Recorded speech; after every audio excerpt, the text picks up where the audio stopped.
Hello everyone, welcome to Tuesday vlog. ನಮ್ಮ ಮನೇಲಿ ಇತ್ತೀಚೆಗೆ ಬರೀ ಚಿಕನ್ನು ಮಟನ್ನ ಐಟಮ್ಗಳೇ ಜಾಸ್ತಿ ಆಗೋಗಿತ್ತು. ಫಿಶ್ ಮಾಡಿ ತುಂಬ ದಿನವೇ ಆಗೋಗಿತ್ತು. ಹಾಗಾಗಿ ಫಿಶ್ ಸಾಂಬಾರು ಮಾಡು ಅಂತ ಮನೇಲಿ ಕೇಳ್ತಾನೇ ಇದ್ದರು. ಸೊ ನಾನಿವತ್ತು ಫಿಶ್ ಸಾಂಬಾರು ಮತ್ತು ಫಿಶ್ ತವಾ ಫ್ರೈ ಮಾಡೋಣ ಅಂತ ಅಂದ್ಕೊಂಡೆ. ಯಾಕಂದರೆ ನಾವು ಒಂದು ಫಿಶ್ ತಂದರೆ ಅದು ಒಂದು 3 kgನಾದರೂ ಇರುತ್ತೆ. ಅದರಲ್ಲಿ ಫುಲ್ಲು ಸಾಂಬಾರೇ ಮಾಡಿಬಿಟ್ರೆ ತುಂಬ ಜಾಸ್ತಿ ಆಗೋಗ್ಬಿಡುತ್ತೆ ಅಂಥೇಳಿ ಹೀಗೆ ಸಾಂಬಾರು ಮತ್ತು ತವಾ ಫ್ರೈ ಮಾಡೋಣ ಅಂತ ಹೇಳಿ ಫಿಶ್ ತರೋದಕ್ಕೆ ಹೋಗ್ತಾ ಇದ್ದೀನಿ. ನಮ್ಮೂರಲ್ಲಿ ನಮಗೆ ಡೈಲಿನೂ ಫ್ರೆಶ್ ಮೀನೇ ಸಿಗುತ್ತೆ. ಯಾಕಂದರೆ ನಮ್ಮೂರು KRS. ಪ್ರತಿ ವರ್ಷ ಜೂನ್ ತಿಂಗಳಷ್ಟೊತ್ತಿಗೆ ಡ್ಯಾಮ್ ಓಪನ್ ಆಗಿರ್ತಿತ್ತು. ಬಟ್ ಈ ವರ್ಷ ಮಳೆನೇ ಇಲ್ಲ, ಹಾಗಾಗಿ ಡ್ಯಾಮಲ್ಲಿ ನೀರು ಇಲ್ಲ. ನಾವಿನ್ನೇನು ಇಲ್ಲಿ ಫಿಶ್ ಅಂಗಡಿ ಹತ್ರ ಬಂದು ಇಲ್ಲಿ 10 kgದು ಒಂದೇ ಒಂದು ದೊಡ್ಡದು ಗೌರಿ ಮೀನಿತ್ತು. ಬಟ್ ನಮಗೆ ಬೇಕಾಗಿದ್ದಿದ್ದು ಒಂದು 2-3 kgದು. ಅದು ಬಿಟ್ಟರೆ ಎಲ್ಲ ಜಲೇಬಿ ಮೀನಿತ್ತು. ಅದಕ್ಕೆ ಬೇರೆ ಅಂಗಡಿಗೆ ಹೋಗಿ ಅಲ್ಲಿ ಒಂದು 2.5 kgದು ಮೀನನ್ನ ತೊಗೊಂಡು ಬಂದು ನನ್ನ ಹಸ್ಬೆಂಡು ಇಲ್ಲಿ ಆಚೆ ಎಲ್ಲ ಕ್ಲೀನ್ ಮಾಡ್ತಾ ಕೂತಿದ್ರು. ನಾ ಅಷ್ಟರಲ್ಲಿ ತಿಂಡಿಗೆ ರೆಡಿ ಮಾಡ್ಕೊಳ್ಳೋಣ ಅಂತೇಳಿ ಚಪಾತಿ ಮತ್ತು ಕಡಲೆಕಾಳು ಗೊಜ್ಜು ಮಾಡಿಕೊಂಡೆ. ತಿಂಡಿ ತಿಂದಾದಮೇಲೆ ಆಗಲೇ ಕ್ಲೀನ್ ಮಾಡಿಟ್ಕೊಂಡಿದ್ದಂಥ ಫಿಶಲ್ಲಿ ಒಂದು ಸ್ವಲ್ಪ ತವಾ ಫ್ರೈ ಮಾಡಲಿಕ್ಕೆ ಅಂತೇಳಿ ಸಪ್ರೇಟಾಗಿ ನಾನೆಲ್ಲ ಎತ್ತಿಟ್ಕೋತಾ ಇದ್ದೀನಿ. ಇದನ್ನು ಆಮೇಲೆ ಮಾಡ್ಕೋತೀನಿ.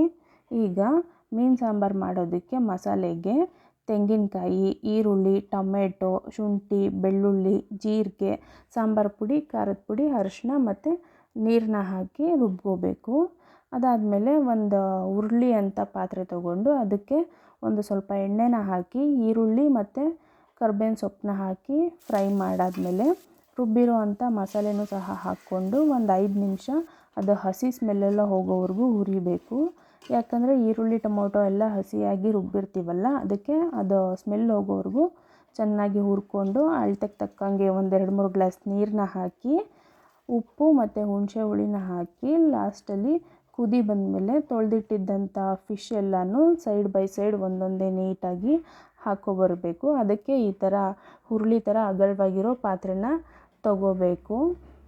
ಅದಾದಮೇಲೆ ಪ್ಲೇಟ್ನ ಮುಚ್ಚಿ ಒಂದು 10 ನಿಮಿಷ ಬೇಯಿಸಿದರೆ ರುಚಿಯಾಗಿರೋ ಅಂಥ ಫಿಶ್ ಸಾಂಬಾರು ರೆಡಿ ಆಗುತ್ತೆ. ಇದಾದಮೇಲೆ ನಾನೀಗ ನೆಕ್ಸ್ಟು ತವಾ ಫ್ರೈ ಮಾಡಲಿಕ್ಕೆ ಒಂದು ಪ್ಲೇಟ್ಗೆ 1-2 ಸ್ಪೂನ್ ಚಿಲ್ಲಿ ಪೌಡರ್, ಅರಿಶಿನ, ಉಪ್ಪು, ಶುಂಠಿ ಬೆಳ್ಳುಳ್ಳಿ ಪೇಸ್ಟು, ಫಿಶ್ ಮಸಾಲ, ಕರ್ಬೇವಿನ ಸೊಪ್ಪು, ನಿಂಬೆ ಹುಳಿ ಮತ್ತು ಒಂದು ಸ್ವಲ್ಪ ನೀರನ್ನ ಹಾಕಿ ಈ ಮಸಾಲೆನೆಲ್ಲ ಚೆನ್ನಾಗಿ ಕಲಿಸ್ಬಿಟ್ಟು ಆಗಲೇ ತಗೊಂಡಿದ್ದಂಥ ಫಿಶ್ಗೆಲ್ಲ ಒಂದೊಂದಕ್ಕೆ ಚೆನ್ನಾಗಿ ಅದ್ದಿ ಒಂದು 2 ಅವರು ಅದನ್ನು ಚೆನ್ನಾಗಿ ಮ್ಯಾರಿನೇಟ್ ಆಗೋದಕ್ಕೆ ಬಿಡಬೇಕು. ಆವಾಗ ಫಿಶ್ಶು ತುಂಬಾ ಟೇಸ್ಟಿಯಾಗಿ ಬರುತ್ತೆ. ಅದಾದಮೇಲೆ ಸ್ಟವ್ ಮೇಲೆ ಒಂದು ಹಂಚು ಕಾಯಕ್ಕಿಟ್ಟು ಈ ಥರ ಎಣ್ಣೆನ ಹಾಕ್ಕೊಂಡು ಎಣ್ಣೆನ ತವಾ ಫುಲ್ಲು ಸ್ಪ್ರೆಡ್ ಮಾಡಿ ಆದಮೇಲೆ ಒಂದೊಂದೇ ಫಿಶ್ನ ಹಾಕ್ಕೊಂಡು ನೀಟಾಗಿ ಫ್ರೈ ಮಾಡ್ಕೋಬೇಕು. ಇಷ್ಟೇ ತವಾ ಫ್ರೈ ಮಾಡೋದು. ಇದನ್ನು ನಾವು ಬೇರೆ ಥರ ಮ್ಯಾರಿನೇಟೆಲ್ಲ ಮಾಡಿ ಮಾಡೋದಕ್ಕಿಂತ ಈ ರೀತಿಯಾಗಿ ಮಾಡಿದ್ರೆ ತುಂಬಾ ರುಚಿಯಾಗಿರುತ್ತೆ. ಒಂದು ಸಲ ಟೇಸ್ಟ್ ಮಾಡಿ ನೋಡಿ. ಹಾಗೆ ನನ್ನ ಚಾನಲ್ಗೆ ನೀವು ಸಬ್ಸ್ಕ್ರೈಬ್ ಮಾಡಿಲ್ಲ ಅಂದರೆ ಪ್ಲೀಸ್ ಸಬ್ಸ್ಕ್ರೈಬ್ ಮಾಡಿ, ಹೀಗೆ ಸಪೋರ್ಟ್ ಮಾಡಿ. Thank you.